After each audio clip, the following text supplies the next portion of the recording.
Oh, hey, Spock's dad.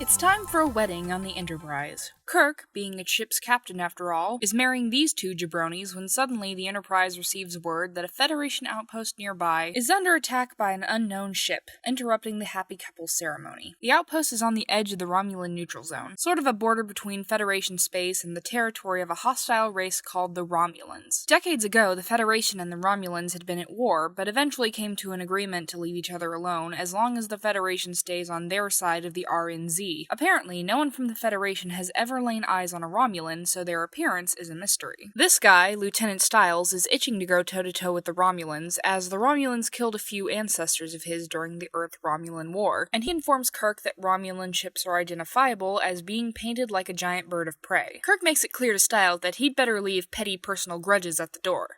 Heh, suck it. The Enterprise finds that several outposts along the RNZ have been obliterated. Kirk orders the ships to battle stations, anticipating an attack. Of course, the two newlyweds work in weaponry. Happy wedding day. Almost. I'm gonna marry you, mister. Battle or phaser weapons notwithstanding. I'm still your superior officer. So get with it, mister. She's thinking to herself, I should have gone into the private sector. The Enterprise approaches Outpost 4, which has been severely crippled by a plasma blast from a ship with a cloaking device. The outpost officer manages to message the Enterprise just before it's blown to Kingdom Come by a second blast. Outpost 4. Disintegrated, Captain. Yeah, no shit, honey! Kirk and Spock are now sure that the culprit is a Romulan ship, and Kirk guesses that they haven't been detected yet, so he plots a parallel course with the Romulans. Don't ask me how they both can't detect the ship, but can track its movements. Styles then asserts that Romulan spies could be aboard the Enterprise. Spock manages to hack his way into one of the Romulan ship's internal cameras, and the crew get their first face-to-face look at the Romulan race. Uh-oh.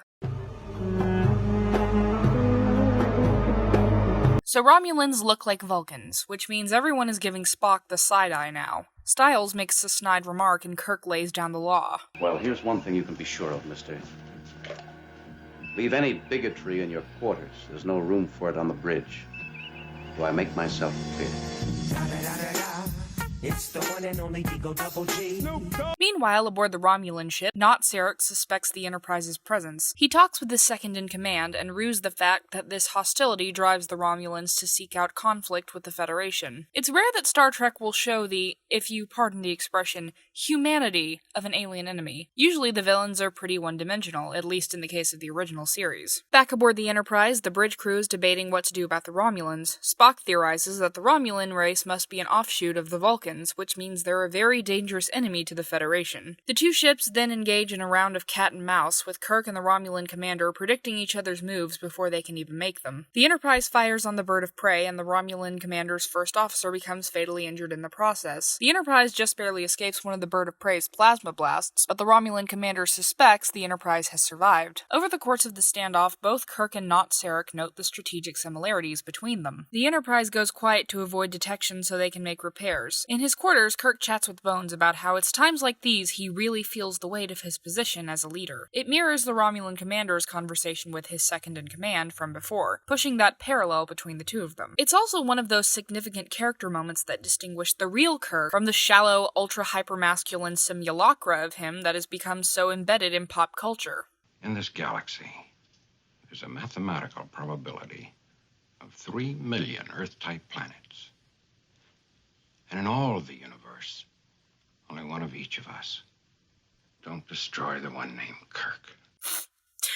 I'm sorry, there's something in my eye. While doing repairs, Spock accidentally sets off a signal that alerts the Romulans to their location. After a nuclear warhead significantly damages the Enterprise, Styles is sent down to help out in weapons, where, of course, the only other available officer is the groom.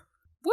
Uhura at the comm! Spock offers his assistance to Styles, who snidely informs him that they don't need any more of his help. After he leaves, Styles and Tomlinson realize there's a coolant valve that's leaking. The coolant knocks them out, which means no one answers when Kirk orders them to fire on the Romulans. Spock realizes what's happened and runs back in, fires the photon, which disables the bird of prey's battle capabilities. Kirk hails the Romulan commander, who commends Kirk on his prowess in combat, and admits that in another life they could have been friends. Or perhaps in-laws? Rather than be taken prisoner, the Romulan commander blows up his ship. Spock and Styles show up, Spock having rescued Styles from the weapons room before he suffocated. Styles expresses remorse for being a racist asshole. And suddenly, he wasn't racist anymore.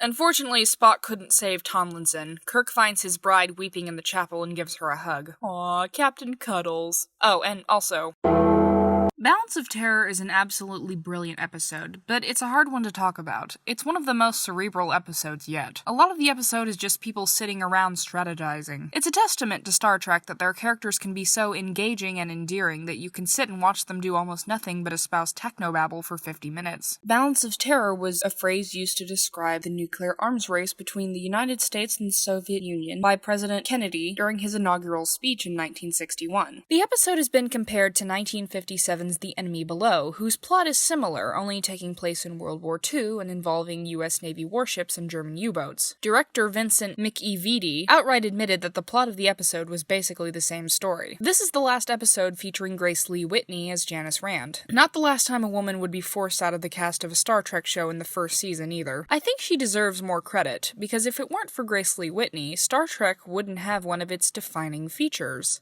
The miniskirt. It's easy to look at Star Trek now and say, it was a sexist time, just look at those tiny skirts the women were wearing. But the thing is, the miniskirt was actually a feminist symbol in the 1960s. Women wore them to declare their sexual liberation. And Grace Lee Whitney was the one who brought the miniskirt to the Enterprise. In the original pilot, The Cage, the female officers wore pants, same as the men. But when Whitney was cast as Rand, she requested her costume be altered to show off her dancer's legs. Nichelle Nichols quickly followed suit, taking the opportunity to hike up her skirt at her station to reveal more of her legs, and the miniskirt became a permanent staple of the original series. So thank you, Grace Lee Whitney, for making Star Trek a little sexier. Whitney didn't return to Star Trek until Star Trek the Motion Picture, where she had a brief cameo. The reason for her departure is a little bit depressing. This is the time where you should close the video if you are triggered by discussions of sexual assault.